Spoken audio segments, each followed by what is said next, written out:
Ya udah nih, sama aja kan? Nah, udah sama. Yang lain, teman-teman. Munduran, Bang.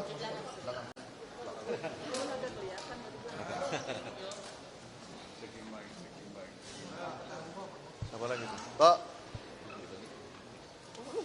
Oke. Bismillahirrahmanirrahim. Assalamualaikum warahmatullahi wabarakatuh. Sejahtera buat kita semua, teman-teman. Kami dari perwakilan keluarga. Di sini ada beberapa organisasi juga yang memang turut serta untuk mendukung ya keadilan bagi David, khususnya bagi David dan keluarga, dan kita menginginkan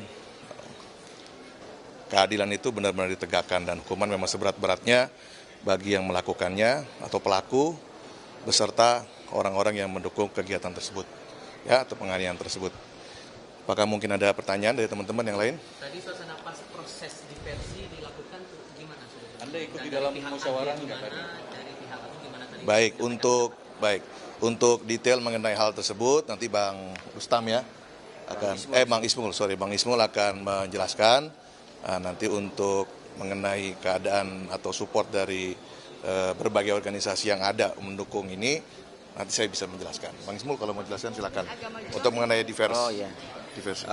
Jadi teman-teman perlu diketahui bahwa dalam Undang-Undang Perlindungan Anak diversi itu sifatnya wajib ditawarkan oleh pengadilan, dan tadi sudah coba ada proses mediasi dan kami dari pihak keluarga sendiri dan kuasa hukum sudah menolak hal tersebut, dan sekarang prosesnya lanjut ke sidang pembacaan dakwaan dari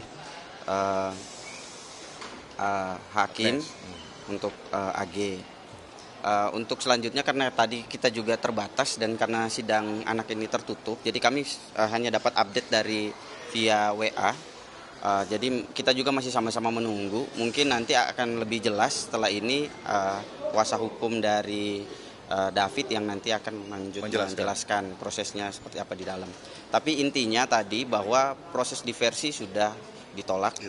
Kenapa alasannya ditolak dari pihak keluarga? Karena seperti yang teman-teman ketahui sampai sekarang pun sudah sebulan lebih David masih berada di rumah sakit dan di ICU, dan kondisinya juga memang ini sudah menjadi sudah merupakan penganiayaan berat ya. Jadi untuk diversi itu sudah memang sudah nggak ada, intinya seperti itu. Amat sangat tidak memungkinkan.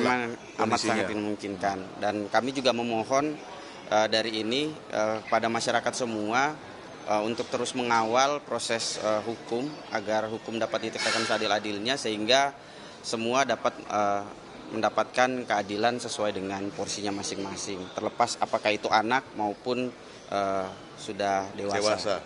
Mungkin itu dari saya, mungkin selanjutnya ada yang mau ditanyakan lagi. Ada update kondisi David? Kalau David sampai sekarang alhamdulillah kondisinya sudah dari pertama masuk sampai sekarang progresnya sangat positif.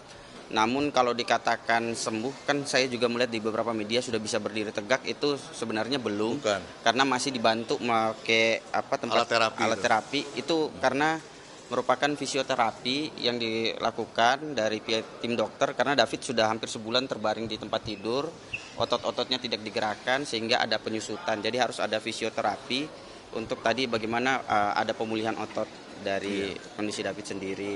Terus kemudian untuk respon itu sudah mulai ada respon. Jadi sudah bisa mendengar perintah-perintah kecil seperti suruh buka mulut untuk makan, suruh nengok kiri, nengok kanan, juga sudah bisa. Namun tingkat kesadarannya seperti mengenali ayahnya dan ini juga itu masih belum. Terus kemudian tapi masih juga ini karena memang penyembuhannya masih belum sempurna, belum maksimal, belum juga ini, dia masih ada semacam tremor lah di kaki. Terus kemudian pergerakannya juga masih agitatif, jadi masih diikat lah, masih juga ada pasang treksotomi ya di sini ya untuk pernafasan. Karena juga dia belum secara penuh sadar cara ngirup udara gitu, jadi masih pakai alat bantu. Proses kognitif tuh, pencerna untuk komunikasi itu belum bisa. Jadi intinya masih seperti itu. Namun tim dokter kemarin kami sudah rapat juga di Polda terkait pengembangan David.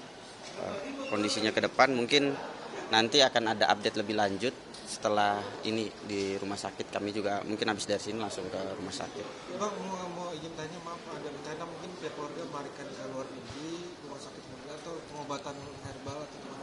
Kalau itu kami masih menunggu update dari dokter, karena kan kami juga harus terus berkonsultasi dengan dokter. Jadi itu masih sementara ini masih kita ikut arahan dokter aja. Jadi belum ada. Belum ada. Belum ada. Terkait permintaan maaf dari salah satu korban kemarin gimana bang? Dari pihak keluarga? Kalau itu kan sudah ditegaskan oleh Orang tua. tuanya, bahkan di ini juga bahwa dia sampai sekarang apa yang mereka lakukan ya minta maaf aja ke tuannya masing-masing lah. Intinya seperti itu. Karena apa yang dialami David ini sungguh di luar ininya juga. Jadi boleh dibilang penderitaan ini kan akan seumur hidup. Dirasakan tidak hanya oleh David tapi orang tua dan orang-orang tersayang ya di sekelilingnya dia.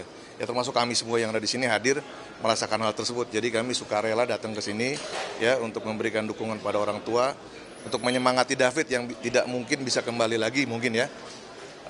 Tapi atas mungkin ada mukjizat dari Tuhan itu bisa kembali lagi. Meskipun teman-teman tahu bahwa dokter-dokter pasti memberikan pendapat bahwa tidak mungkin bisa sempurna. Udah ada update mungkin dari penyidik bang untuk P21-nya kapan dan sidangnya kapan? Nanti kalau misalnya untuk AG ini kemarin itu kan sidangnya akan dipercepat, kemungkinan setiap hari itu akan ada proses sidang sampai maraton. Mungkin Senin karena memang dikejar waktu juga. Terus untuk Mario sama Dendi nanti akan kami update setelah ini ya. Mungkin setelah habis sidang kan Mbak Melisa itu yang sering tektokan sama penyidik. Nanti kita akan update ke kawan-kawan sama dari Mbak Melisa. Ya. Saya Marcel Ririhena. Marcel Ririhena dari Satu Darah Maluku MC. Iya, keluarga. Iya. Kalau saya Ismul dari Ansor. Ismul? Iya. Isma acara ya David? Bukan. Ya, kerabat. Ya, adiknya Jur. Ini Bang Jur. Adiknya Jur. Kasih ya semua ya. Kasih ya.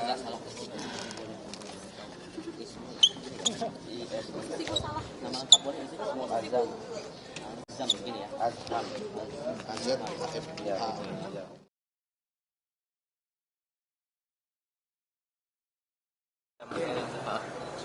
Yang bersangkutan yang memimpin proses mediasi, proses diversi. Jadi dari pihak keluarga korban tidak bersedia, artinya menolak untuk dilakukan proses penyelesaian melalui diversi. Artinya apa? Sesuai dengan ketentuan undang-undang, apabila diversi gagal, maka dilanjutkan dengan proses persidangan. Dan tadi hakim yang bersangkutan sudah menyampaikan hari ini juga akan dilakukan sidang yang pertama. Ya, hari ini juga. Sidang yang pertama itu dilakukan di ruang sidang 7, tapi dengan acara sidang secara tertutup. Itu yang bisa kami sampaikan.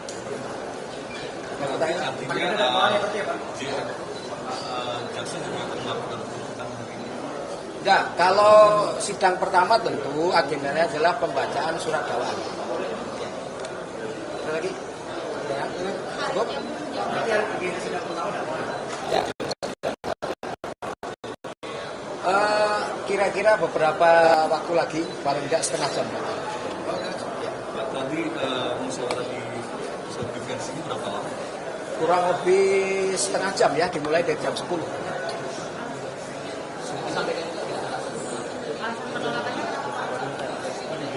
Saya tidak tahu karena saya tidak mengikuti jalannya diversi. Yang jelas mereka tidak bersedia untuk melakukan proses penyelesaian di luar persidangan. Menolak.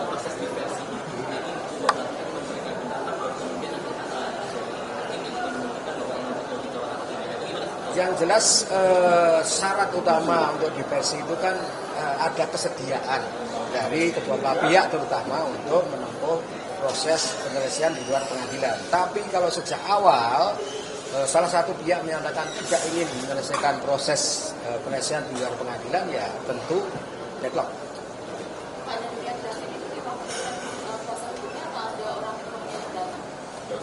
Dari korban kan? Dari penasihat hukum. Oke, cukup ya.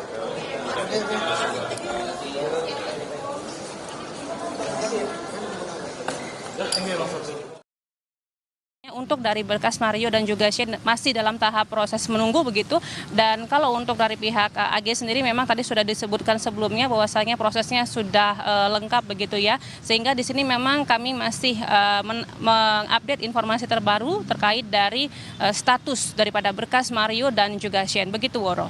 Intan, lalu keluarga David juga telah melaporkan Mario Dandi ke polisi soal pelanggaran Undang-Undang Informasi dan Transaksi Elektronik. Lalu apa tindak lanjut polisi soal laporan ini? Ya, terkait dari hal itu pula memang benar sekali kalau dari pihak keluarga David sendiri juga di sini telah melaporkan terkait dari Undang-Undang ITE ya kepada pihak kepolisian begitu.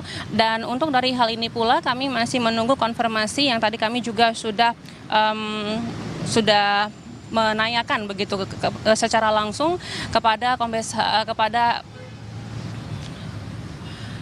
penyidik daripada Polda Metro Jaya begitu. Nah, kalau dari hal ini pula kita masih menunggu terkait dari konfirmasi selanjutnya apa nanti yang akan disampaikan daripada pihak penyidik. Namun kalau yang cukup jelas di sini saudara bahwasanya kita mengetahui sebelumnya di sini proses daripada perekaman kemudian juga hasil daripada video tersebut juga di sini sudah disebarkan begitu dan juga dapat dilihat secara umum dari masyarakat dan ini memiliki ataupun dikeluhkan daripada pihak keluarga seperti itu saudara. Nah, dalam hal ini kita masih menunggu konfirmasi apa selanjutnya, apakah akan diselidiki lebih lanjut atau ada proses lainnya begitu. Nah, namun yang cukup jelas di sini saudara, kita mengetahui bahwasanya ada pun pasal yang memang sudah diterapkan kepada pihak kepada Mario dan juga Shane begitu, di mana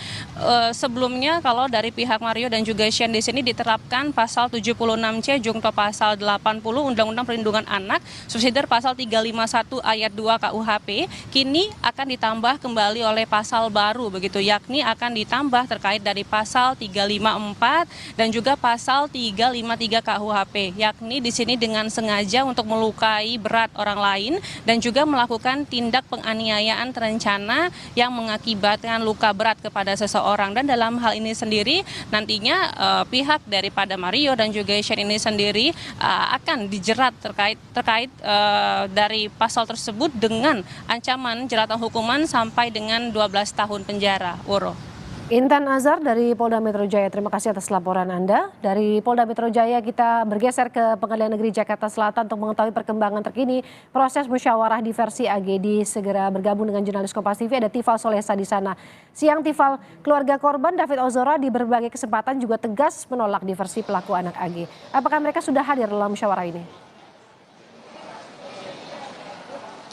Iya, keluarga David ini diwakili oleh tim penasihat hukum, tadi juga sempat diwakili juga oleh sejumlah kerabat dari David Ozora dalam proses musyawarah diversi yang berlangsung mulai pada pukul 10 pagi tadi di kawasan Pengadilan Negeri Jakarta Selatan. Tadi berlangsung selama kira-kira 1 jam proses diversi ini dilakukan. Dari pelaku AG bersama dengan tim penasihat hukum juga ikut datang tadi juga tiba di kawasan pengadilan ini menggunakan mobil tahanan dari Kejaksaan Negeri Jakarta Selatan begitu, langsung dibawa ke lantai 2 kawasan pengadilan untuk dilakukan proses diversi. Hal ini sesuai merujuk dengan kebijakan yang berlaku dalam hal ini Undang-Undang Sistem Peradilan Pidana Anak, tepatnya pada pasal 6 yang menunjukkan bahwa proses diversi atau yang dikenal sebagai upaya mengalihkan penyelesaian perkara anak dalam proses di luar peradilan ini tujuannya salah satunya adalah untuk mencapai perdamaian antara korban dan anak yang disebut sebagai pelaku dalam kasus pidana. Dalam persyaratan dalam proses diversi ini sendiri sudah terang juga dalam pasal 8 bahwa anak dalam hal ini sebagai pelaku beserta orang tua atau walinya diwajibkan hadir dalam proses diversi. Sementara pihak-pihak lainnya juga wajib hadir dalam proses diversi ini. Dalam aturan yang berlaku adalah pihak korban dan atau orang tua atau walinya, kemudian ada pembimbing kemasyarakatan serta pekerja sosial profesional berdasarkan pendekatan keadilan restoratif begitu. Dan yang perlu ditekankan di sini bahwa ini harus dilakukan merujuk pada aturan lain dalam peraturan yang sama dalam Undang-Undang Sistem Peradilan Pidana Anak, bahwa proses diversi ini perlu dilakukan bagi anak yang terlibat atau berhadapan dengan hukum dengan jerat pidana paling kurang 7 tahun dan bukan merupakan pengulangan terhadap tindak pidana. Gambarannya begitu, Woro. Jika diversi ditolak korban David, apa yang akan terjadi dalam proses selanjutnya? Nah, soal itu tadi pihak Pengadilan Negeri Jakarta Selatan lewat pejabat humasnya Joyamto sudah menyampaikan hasil dari proses diversi pada pagi tadi.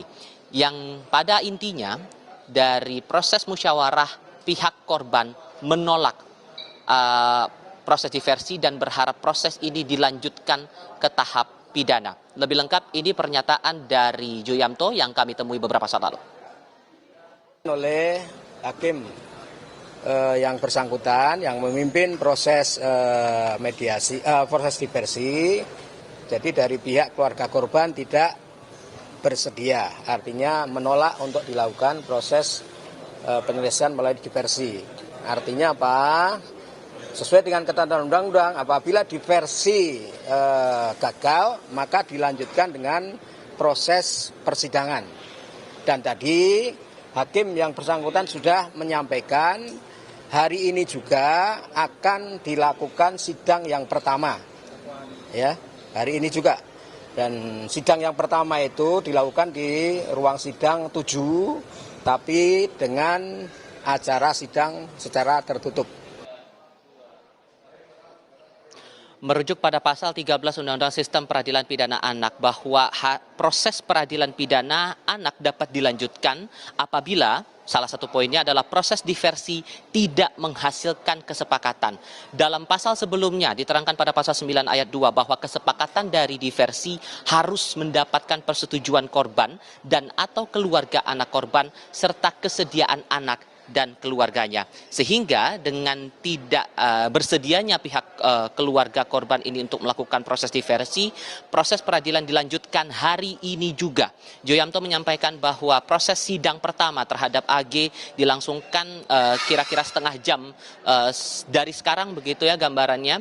Dan itu akan dilaksanakan di ruang sidang 7 Pengadilan Negeri Jakarta Selatan dan sekali lagi ini berlangsung secara tertutup. Kalau kita merujuk lagi dalam jerat pidana yang disampaikan oleh pihak kepolisian dalam hal ini Polda Metro Jaya, salah satu pasal yang dialamatkan kepada AG adalah pasal 76C jungto pasal 80 Undang-Undang Perlindungan Anak dengan ancaman hukuman maksimal 3 tahun 6 bulan dan denda maksimal 72 juta rupiah. Tapi sekali lagi ini berpulang lagi pada pembacaan dakwaan yang akan disampaikan jaksa penuntut umum hari ini dalam proses sidang terhadap AG di ruang sidang 7 Pengadilan Negeri Jakarta Selatan. Woro. Terima kasih Tifa Solesa dari Pengadilan Negeri Jakarta Selatan.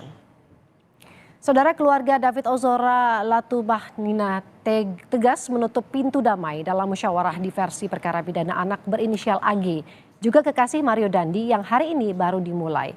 Proses diversi alias pengalihan penyelesaian proses perkara pidana anak ini berlangsung tertutup. Upaya kekasih Mario Dandi, anak perempuan berinisial AG, untuk lepas dari jerat pidana penganiayaan berat David Ozora Latumahinina terus berjalan.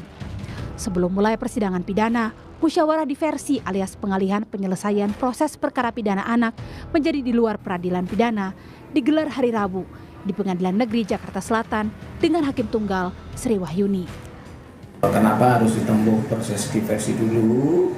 Karena itu merupakan kewajiban yang ditentukan oleh undang-undang, yaitu Undang-Undang Sistem Peradilan Pidana Anak.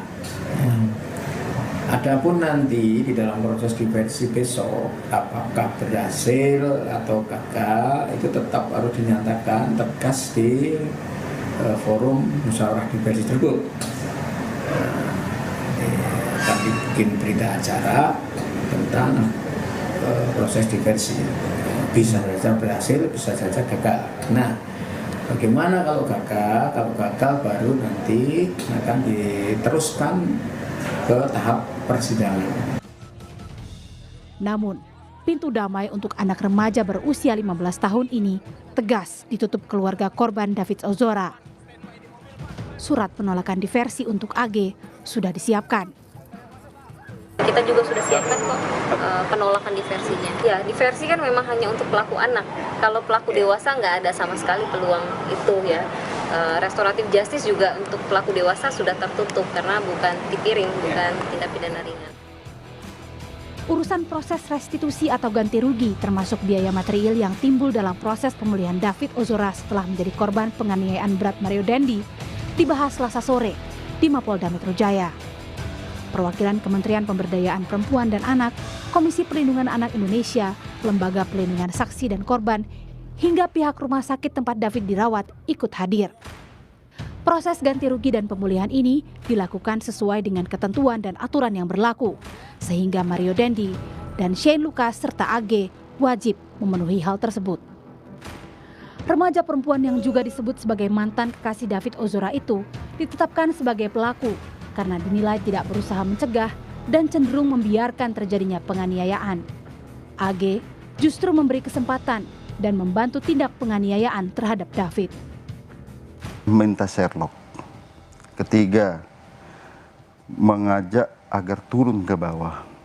Yang keempat, memberikan HP kepada tersangka MDS ini seolah-olah bahwa itu AG yang memegang HP untuk turun ke bawah. Nah, ini dalam merupakan salah satu unsur daripada 56 KUHP ataupun 76C. Jadi memberikan bantuan, kemudian memberikan sarana, kesempatan, pembiaran dan sebagainya. Sebelumnya, salah satu pelaku, teman Mario Dandi, Shane Lucas, menuliskan surat yang ditujukan kepada David. Lewat surat tersebut, Shane memohon maaf kepada David dan keluarganya. Menutup suratnya, Shane juga memohon bantuan doa agar bisa membantu memecahkan perkara ini. Ayah David Ozora, Jonathan Latumahina, sempat menyindir pelaku penganiaya anaknya lewat media sosial. Dalam unggahannya, pejabat Banser NU ini menulis, mereka sedang mengemis simpati publik untuk memperingan vonisnya kelak. Dan kamu adalah anakku yang membanggakan, yang tak pernah lelah berjuang. Kutunggu, walau selama apapun, kami terus di sini untukmu. We love you, kiddo. Sudah lebih dari 1 bulan David Ozora Latumahina terbaring di ruang ICU Rumah Sakit Mayapada Kuningan, Jakarta setelah dianiaya Mario Dandi Satrio. Meski perlahan kondisinya mulai membaik, tapi siswa kelas 10 SMA Pangudi Luhur ini masih berjuang menopang tubuh dan mengembalikan kesadaran kognitifnya. David juga masih sulit menelan makanan. Dokter menyebut kondisi David tidak memungkinkan untuk kembali ke sekolah dalam setahun ke depan. Tim Liputan Kompas TV, Jakarta.